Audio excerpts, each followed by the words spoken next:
Hello there guys, and welcome back to MN's LEGO channel, and today I'm going to be going over my thoughts on the new Summer 2021 LEGO sets. So just over the past few days, we've gotten leaked images of the new 2021 summer sets, as well as official pictures as of Friday, and I'm going to be going over my thoughts on the sets, and yeah, let's get right into it. So first of all, let's start off with the 75310 Duel on Mandalore. This set is 147 pieces, 2 minifigs, and it will cost 25 Canadian dollars when it releases, or thereabouts. I personally find this set pretty uninteresting, as I already have the Ahsoka minifigure, which was exactly the same as the one from the 2020 AAT, and I'd personally rather spend my money elsewhere for the exact same figure. I'd rather get another AAT, to be honest. I really like the Darth Maul figure, though, but not quite enough to justify spending that kind of money on the set. So dual sets in general are pretty similar for me. They're not particularly interesting. I don't have any use for the builds. And the figures, they're again either not too interesting or they're repeats of figures I already have or that I can't justify spending that kind of price on.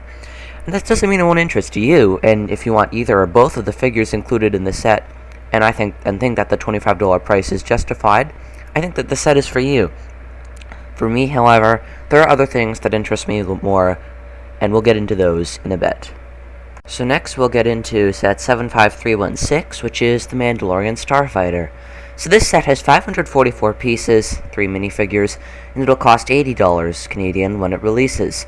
So I have a much higher opinion of this set than of the Duel on Mandalore set, because I can see myself actually using it in a mock or an animation or something like that.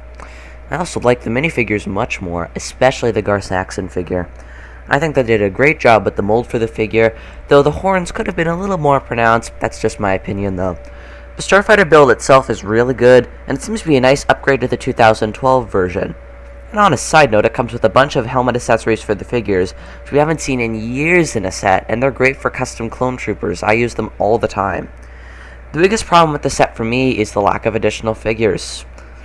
LEGO honestly missed a huge opportunity, which to some is not that surprising at this point, which is to add 2 more minifigures, which would have made this a day one purchase and would have made this set absolutely perfect. Now granted, the original fighter came with only 3 figures, but still, you see what I'm saying. One fig absolutely should have been a generic Maul Super Commando, because we haven't seen them since 2013, and they're extremely expensive on Bricklink. The other figure could be a few things: another generic Loyalist figure, a Phase 2 Captain or Commander Rex, a 332nd Trooper, or Captain Vaughn. I think Captain Rex would obviously be everyone's first choice, but tell me what you guys would want to see in the comments below. And on a whole, though, this is still a solid set, and I might very well end up getting it and reviewing it, so keep an eye out for that. Up next, we have the 75314 Batch Shuttle.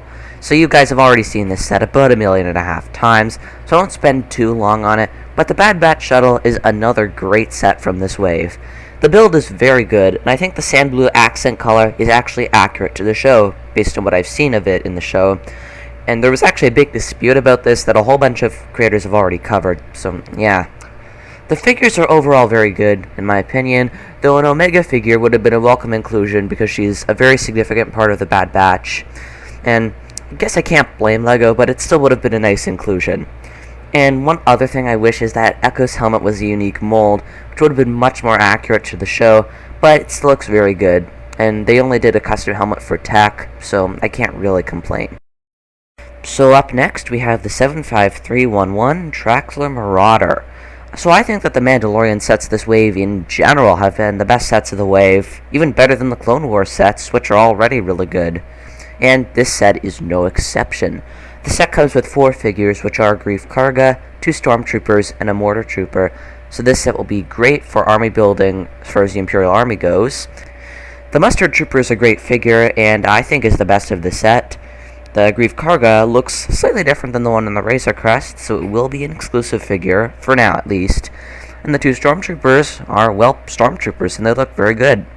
Since getting the 2021 TIE Fighter, the new helmet mold has grown on me, and while I still do think the old one is better, like a lot of people, the new one, I'm fine with it, and I'll probably be accumulating more of them.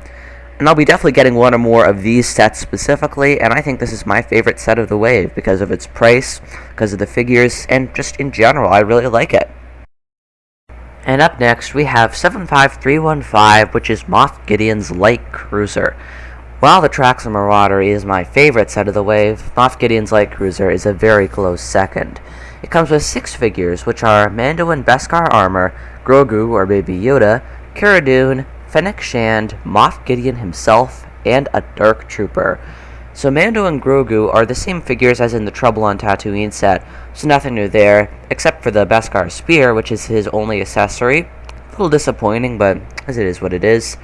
And the Cara Dune figure appears to be the same as the ATST Raider.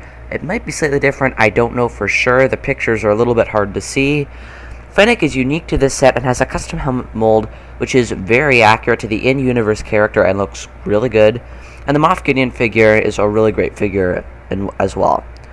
And I, like many others, wish that the Darksaber that Moff Gideon had was a unique mold, but instead it's just the same as the Darksaber from the 2012 Mandalorian Starfighter, so just a plain lightsaber hilt but with a black blade.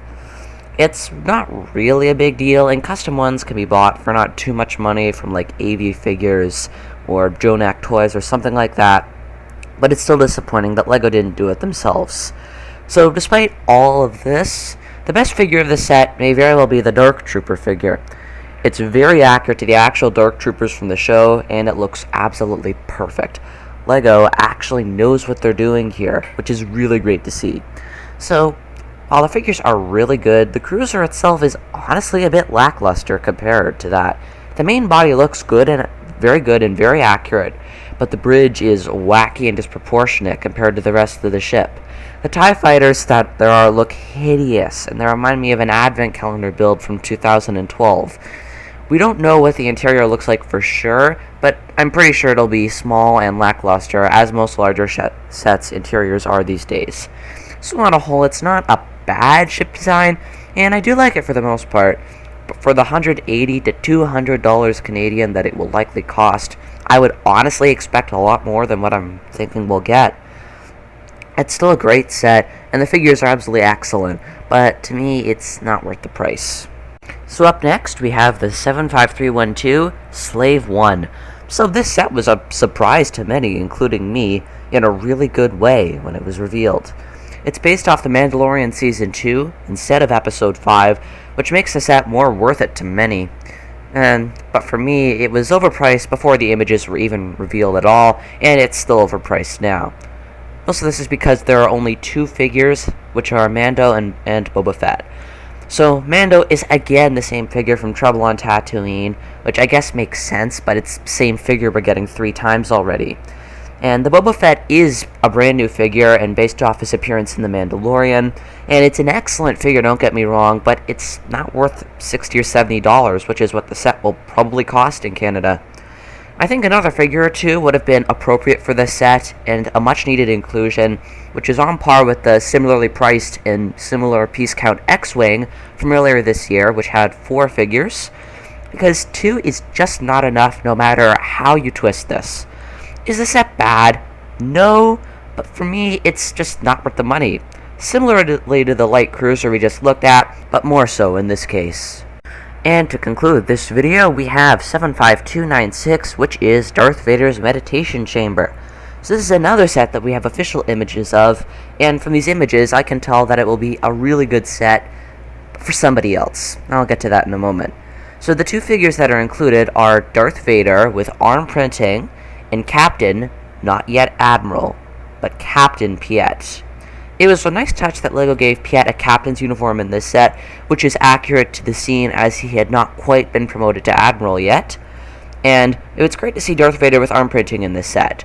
I'm not expecting Darth Vader with arm printing to be in every set, which is clearly demonstrated by the Imperial Shuttle from earlier this year, but I'm glad the figure's in this set for the people who will be getting it. And the build is very accurate to the scene, with the stickers representing the communication screen that with Admiral Ozzel that we see in the movie. So I really do like the set, but it's just not for me. I'm not in the target audience. It has only 2 figures, which is a little bit of a deal breaker for $100. And for my circumstances, the build is completely useless. It's still a great set, but as I was saying earlier, it is just not for me. So on the whole, this wave is a pretty solid wave so far. As far as sets go, it's a breath of fresh air, because there have been many underwhelming releases, in the opinion of many including myself, over the past few years, and this breaks that trend abruptly. This combined with last year's summer wave, which was also a really good wave. Now we just need LEGO to make a 212th battle pack, and things would be perfect. So yeah, that's gonna conclude this video. So everything I've said in this video is pretty much my opinion about these sets, but I want to hear what you guys think about these sets. So yeah, go ahead and comment that in the comments below. While you're down there, make sure to like the video and subscribe if you haven't already. Thanks for watching, guys, and I will see you in the next video. Bye.